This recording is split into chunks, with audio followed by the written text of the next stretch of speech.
The debate over a $15 an hour minimum wage continues. All of these companies that are having a difficult time luring workers back to the workplace because they refuse to pay a living wage continue to whine and cry about the difficulty of finding labor. And so Fox News, a reputable news organization, decided to tackle this difficult issue by bringing on a former Reagan economics advisor who, of course, said the most disgusting and deplorable things. Let's watch.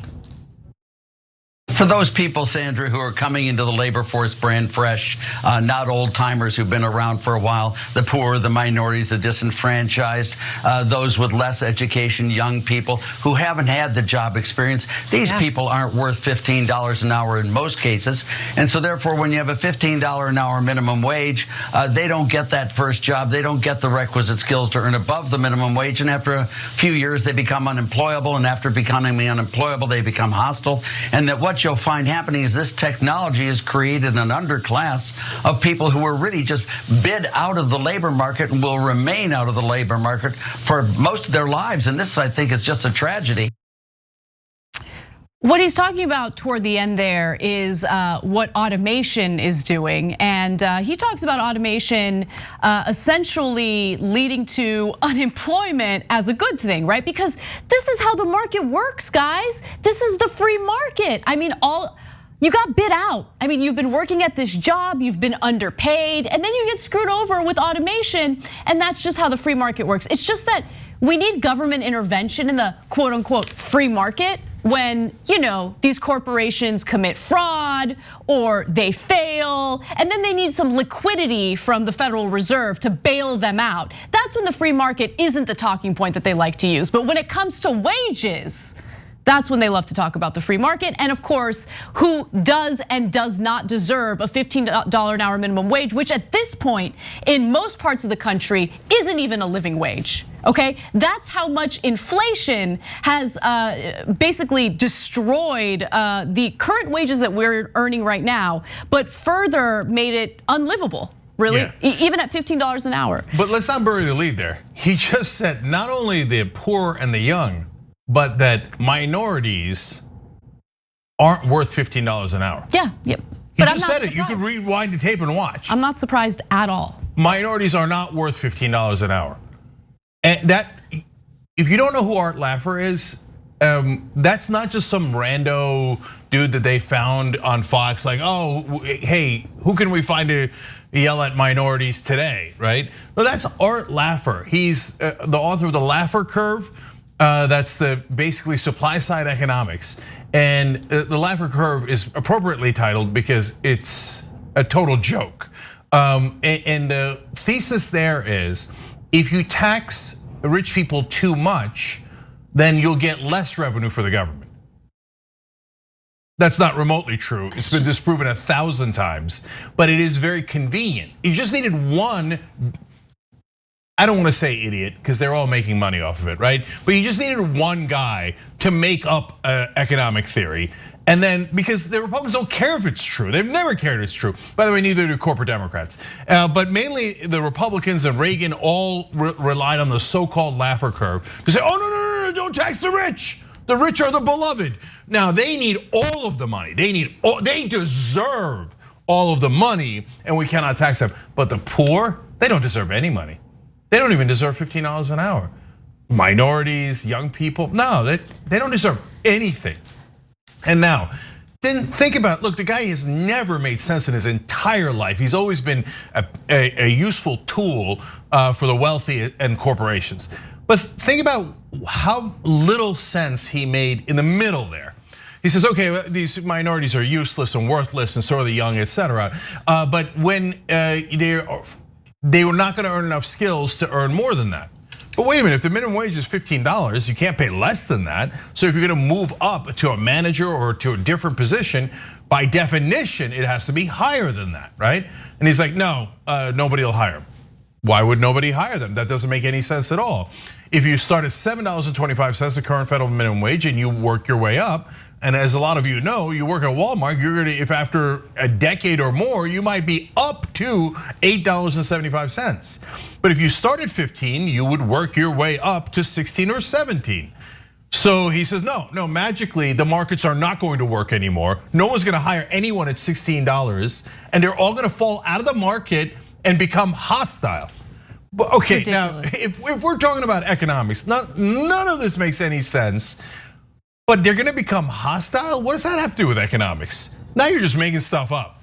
No, I think that what he's referring to there is the obvious class divide in this country and the fact that people have in fact become hostile, and they should in fact become hostile, because we've been going along with this insane economic system that pits workers against one another. And I think workers are starting to realize, hey, maybe we need some solidarity, and maybe we need to focus our ire, our aggression, our frustration toward people like Laffer, who thinks that he's worthy of being paid well, even though he has clearly failed his way upward, right? Like there's hostility, and guess what? If this continues, that hostility will only continue to grow. It'll only continue to grow. And for all the people out there, I want to be clear about something. All the people out there, especially corporate liberals and at least some never Trump Republicans that I've seen on social media, it's real easy to be negative and insulting toward, let's say, conspiracy theorists, like the QAnon people, right? But do you understand why it is that these conspiracy theorists believe what they believe and refuse to believe anything, any argument that's made on corporate media? The reason why is because they lie to them, right? They lie to them over and over again, tell them, oh, you're poor, it's your fault. Oh, you're in a terrible situation with your medical bills, it's your fault. Pick yourself up by the bootstraps, you get no help. This is the way the system is. We're the greatest country in the world, even though we have literally hundreds of thousands of homeless people in California alone, literally children living out on the streets. All of these issues, by the way, as dumb as you might think QAnon believers are issues that are evident to conspiracy theorists, but they keep getting told over and over again that it's not the system's fault, it's not this rigged economic system's fault, it's their fault. It's their fault, and they're on their own if they're suffering. People like Laffer have led to the current political and economic climate that we're experiencing in this country today, period. That's just the fact of the matter. People like him have destroyed this country and continue to do so with their disgusting greed and corruption. But I want to make an important distinction, because you're talking about a different hostility than he's talking about. So you're talking about people that make it $7.25. They can't take a single day off from work. I've said this 1,000 times because no one else in media says it, because they're all giant millionaires and they don't give a damn about you, right? At $7.25, the current federal minimum wage, you're gonna make $15,080 a year if you don't take a single day off. Okay, it's insane. It's no sick days, no vacation days, 40 hours a week. You have to work every day, the whole week, and you get just a tad over $15,000 a year, right? And now, if you go to $15 minimum wage, that's what Laffer is arguing against. You can make a little over $30,000 a year, and he says that's way too much for minorities. They don't deserve it. They don't deserve it. But it's not just minorities, okay? He specifically said poor people, minorities, young people. Like, he's saying all these different groups. This isn't about various racial groups or various gendered groups. It's not about. This is a class struggle. Period. What he's referring to there is workers. Period. When he says the poor, he means everyone, right? He doesn't think that anyone in this country deserves a living wage, period. That's what he's really saying at the end of the day. Yeah, and again, remember, this is the guy who said we should not tax the rich because they deserve more money. Right. Okay, so but getting back to the hostility point, you're saying, Anna, the people making between $7.25 and $15, or even more, making $15,000 to $30,000 a year, or et cetera, they're becoming hostile because they realize the system is rigged against them. Yes. And they are right. Whether they're right wingers or left wingers, it doesn't matter. They are right. Okay, the system is rigged against you. So, and we can show you, and we will show you even on this show, exactly how it's rigged against you through taxes, laws, regulations, fees, et cetera, right? But he's not talking about that. He's saying, if we pay them $15, which they're not worth, obviously, they'll eventually drop out of the workforce because they're useless, and then they will become hostile towards us. What he's saying is they're bums, and they're not gonna work if we pay them $15. and they're certainly not worth it. And eventually we're gonna fire them all. And then they're gonna get hostile because they're not making any money because they didn't earn it like the rich. The rich earn and deserve everything. And these bums, these black people, these brown people, these young people, these poor people, these bums are gonna get hostile.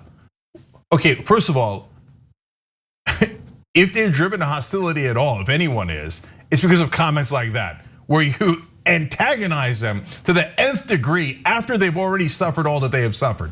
Okay, but the heart of his comment is they're savages. They're not gonna work, and then they're gonna get hostile because, poor people, violence is the only thing they understand. And that's always what they say right before they're about to commit violence upon you, okay? So that is as sick and disgusting a segment as you will see on Fox News, and that is saying a lot. And that is what they think of poor and middle class people in this country. Yeah, I'm just really curious what he thinks failing corporations are when they need to be bailed out by the government. Like, what does he think about them? Because I would argue that those failed business owners are the real bums that need to be held accountable.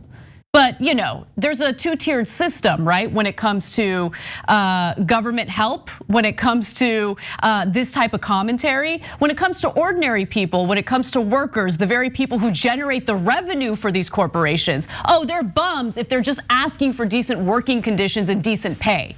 But for corporations that fail, the corporations who have this entire system backing them up, ensuring that they succeed, but yet they still fail and need to be bailed out by the federal government, they're not bums, right? I'm sure they're not bums. Well, I don't know what Art Laffer's position was at the time, but I can certainly guess it, but I'm not going to, because let's stick with the facts here. Fox News, when the banks crashed the world economy in 2008, who did they support? They supported the banks. They pretend to be populist. And what did they say? They said, because we covered on the show, oh my God, these poor bankers, you still have to pay their bonuses. How else could we help them, have them help these companies get back to solvency? What do you mean? We help them get back to solvency by giving them billions of dollars, trillions overall when you add them all up. And they said, but we need their expertise. No, we don't. They're the guys who crashed it in the first place.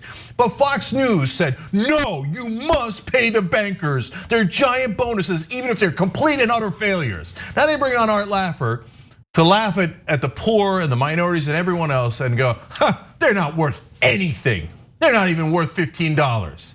By the way, who agrees with them?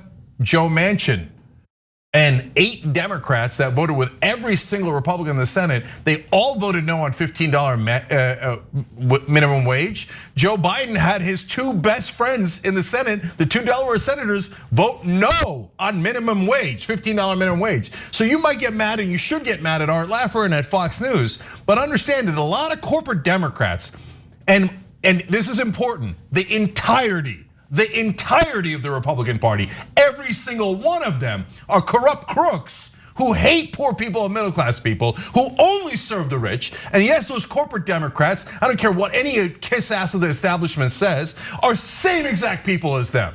They vote no on your higher wages, and they say, oh, no, but press, don't criticize us. When the Republicans do it, they're bad guys. When Democrats do it, they do it out of principle. Principle of what? No, when you see Art Laffer talk like that, that's the same exact thing Joe Manchin, Kristen Sinema, Chris Coons, and so many other Democrats think. Thanks for watching The Young Turks, really appreciate it. Another way to show support is through YouTube memberships.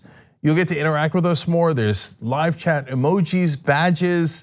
You've got emojis of me, Anna, John, JR, so those are super fun. But you also get playback of our exclusive member-only shows and specials right after they air.